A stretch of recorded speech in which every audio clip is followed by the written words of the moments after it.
Hello everyone, Clint here. I hope everyone is doing well today. Today is going to be my first video with my new Fossil Gen 6 watch.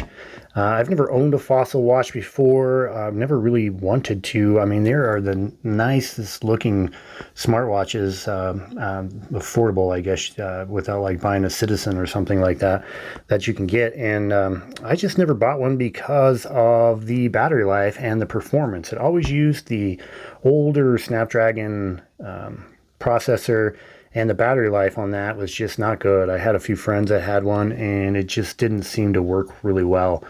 So far, I've been using this one for a little bit. Don't mind the strap. That's not the one that came with it. But so far, it's been pretty impressive. And today, I want to talk specifically about battery life.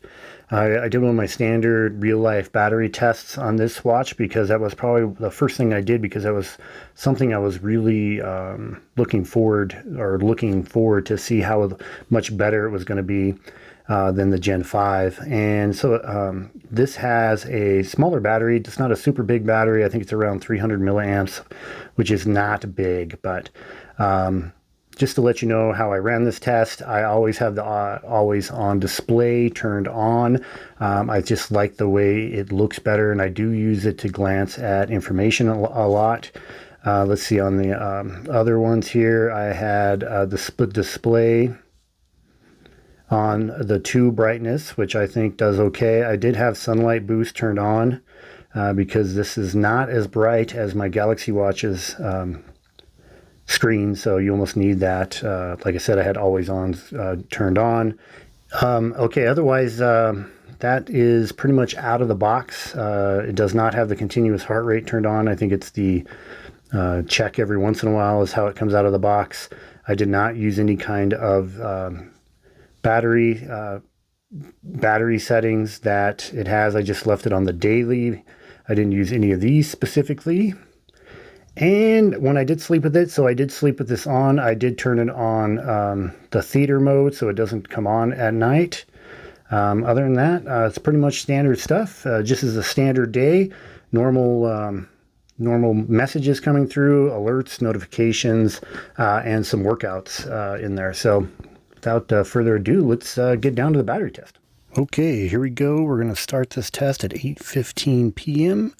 with 100%. I go to bed in about an hour from now. The next check will be in the morning after sleep.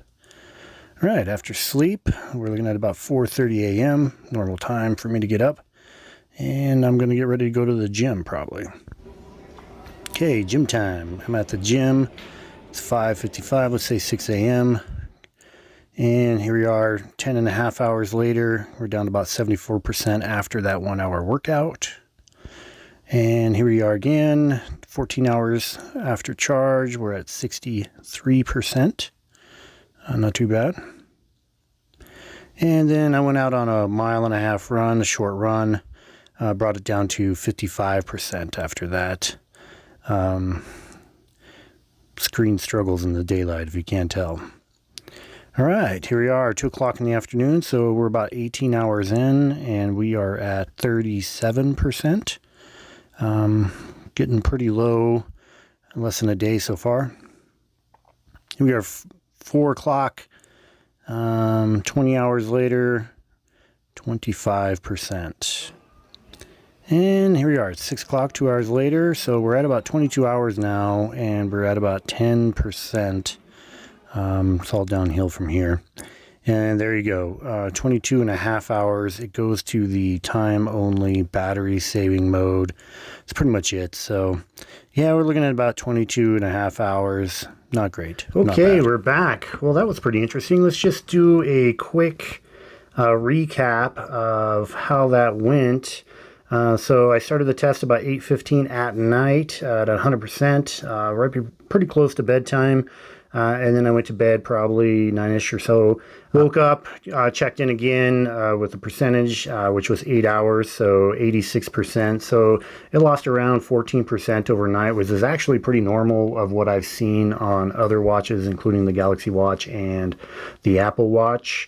And then so 9.5 hours, 81%, 10.5 hours, 74%. The 81 is before a 1 hour strength training workout, so we lost a little bit there. And then I went back, and then about 14 hours later, we were at 63%. Then I went for a run. It was a quick run, 14 minutes, little mile and a half, nothing too special, but it did suck about 58% of battery life. So we're down about 55% after that run. And then about 18 hours, so about 4 hours after the last check, 18 hours later, we're at 37%.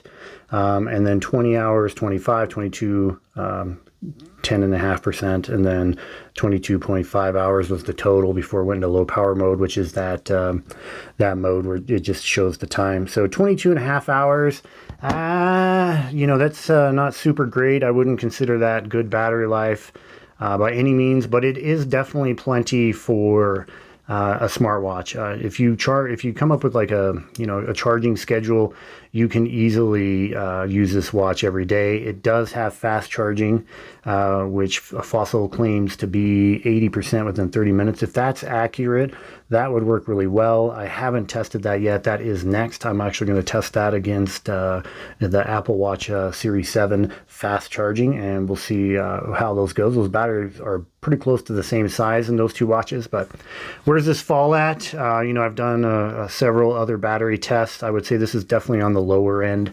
but still usable. So it's definitely, I think, better than the Gen 5, because most everybody I know that used the Gen 5, they died before the end of the day, or was so low by the end of the day that it was pretty much useless in the evening. But this is not too bad. I could definitely use this watch every day as my daily driver if I needed to. I just got to bring the charger with me if I travel at all, but I'm kind of used to that. I've had Apple Watches and my good old Galaxy Watch here too. It is definitely better. You can watch that video, but it's still not stellar to where I would take off for days and days without the charger. So pretty standard for a smartwatch. So I like it. It's thin watch, so works pretty good. Anyways, stick around. Yeah, if you want me to do a test with the always on screen turned off, I can do that. I'm sure that will extend it greatly and make it even more usable than what it is at the 22.5 hours. So yeah, let me know. And thanks for sticking around to the end. I really appreciate it. I hope everybody has a great day, and we'll see you on the next one.